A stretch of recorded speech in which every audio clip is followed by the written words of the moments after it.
What does it mean to bear fruit in your life? Jesus explains it beautifully in John 15.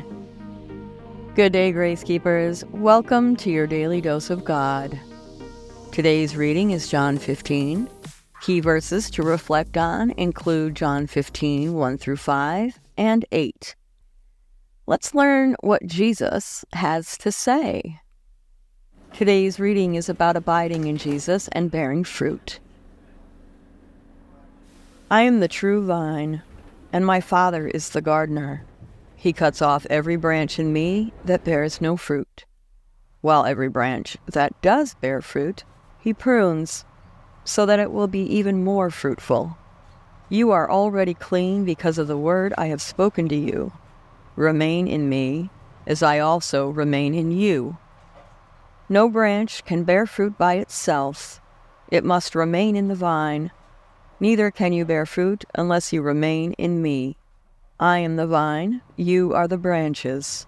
If you remain in me and I in you, you will bear much fruit. Apart from me, you can do nothing. If you do not remain in me, you are like a branch that is thrown away and withers. Such branches are picked up, thrown into the fire, and burned. If you remain in me and my words remain in you, ask whatever you wish, and it will be done for you. This is to my Father's glory, that you bear much fruit, showing yourselves to be my disciples. As the Father has loved me, so have I loved you. Now remain in my love. If you keep my commands, you will remain in my love, just as I have kept my Father's commands and remain in his love. I have told you this so that my joy may be in you and that your joy may be complete. My command is this: love each other as I have loved you. Greater love has no one than this, to lay down one's life for one's friends. You are my friends.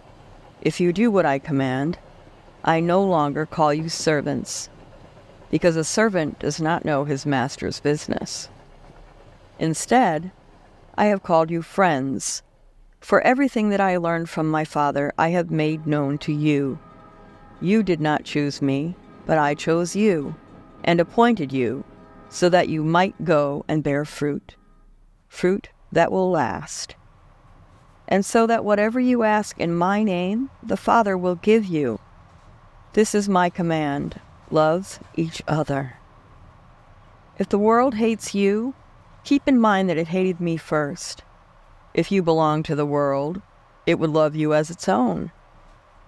As it is, you do not belong to the world, but I have chosen you out of the world. That is why the world hates you. Remember that I told you, a servant is not greater than his master. If they persecuted me, they will persecute you also. If they obeyed my teaching, they will obey yours also. They will treat you this way because of my name, for they do not know the one who sent me. If I had not come and spoken to them, they would not be guilty of sin. But now they have no excuse for their sin. Whoever hates me hates my Father as well. If I had not done among them the works no one else did, they would not be guilty of sin. As it is, they have seen, and yet they have hated both me and my Father. But this is to fulfill what is written in their law: they hated me without reason. When the Advocate comes, whom I will send to you from the Father, the Spirit of truth who goes out from the Father, he will testify about me, and you also must testify, for you have been with me from the beginning. Jesus teaches that we must abide in him to bear fruit. Without him, we can do nothing. Stay close to Jesus, and you will bear lasting fruit that glorifies God. Spread Jesus everywhere you go, and I'll see you here tomorrow for another dose. Peace and blessings.